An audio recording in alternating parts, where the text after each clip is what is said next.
how to better your game with a lens.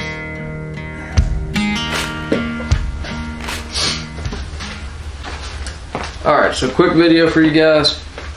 Cullen and I were talking about this the other day, I guess a week or two ago now, but the whole idea around this is to run, even if you're not an archer that prefers a high power lens in your scope and your setup, go ahead and say if you run a 4 or 6 power. We got to thinking about how that could, higher magnification at 8 or 9x could help you really fine tune your equipment. What we mean by that, if you draw back in your pen, you know, naturally with higher magnification, you're going to see more movement. So when you're shooting in your yard or at a 3D range just practicing, if you throw an 8x in and you typically run a 6 or a 4, you're going to see all that movement.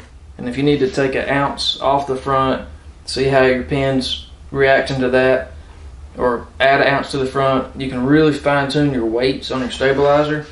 Back bar angle, same scenario, really fine tune what your pen's wanting to do.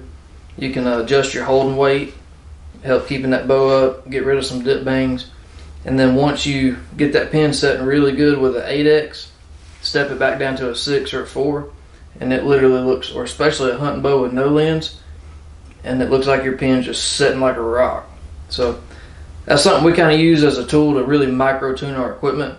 And just very quick tip. And what brought this on is, for me, what I thought about was if we throw, and a lot of y'all listening out there, this is for target archers, but if you're a bow hunter and you've always wondered about these lenses in there, all it is a magnifying.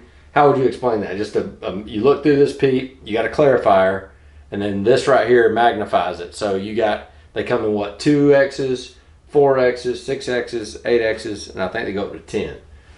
So, yeah. But anyway, what made me think about how you could benefit from like the highest power if you have an extra $50 and you're serious about shooting with a lens, is you can see literally with a 10 power, you can see absolutely everything from 20 and 30 yards pretty much.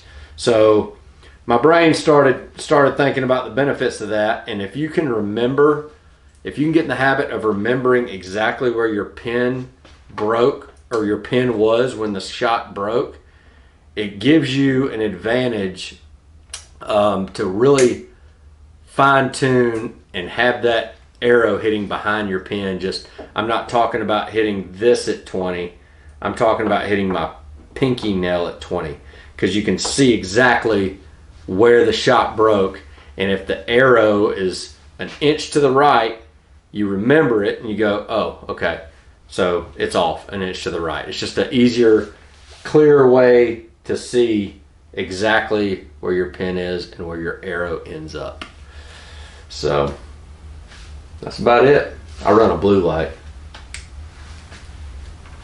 Booyah. Can y'all see that? Look at how sweet that is. Oh, it's right on the deer too. That's a dead deer. See y'all. Take care. I'm gonna hit subscribe. Are y'all?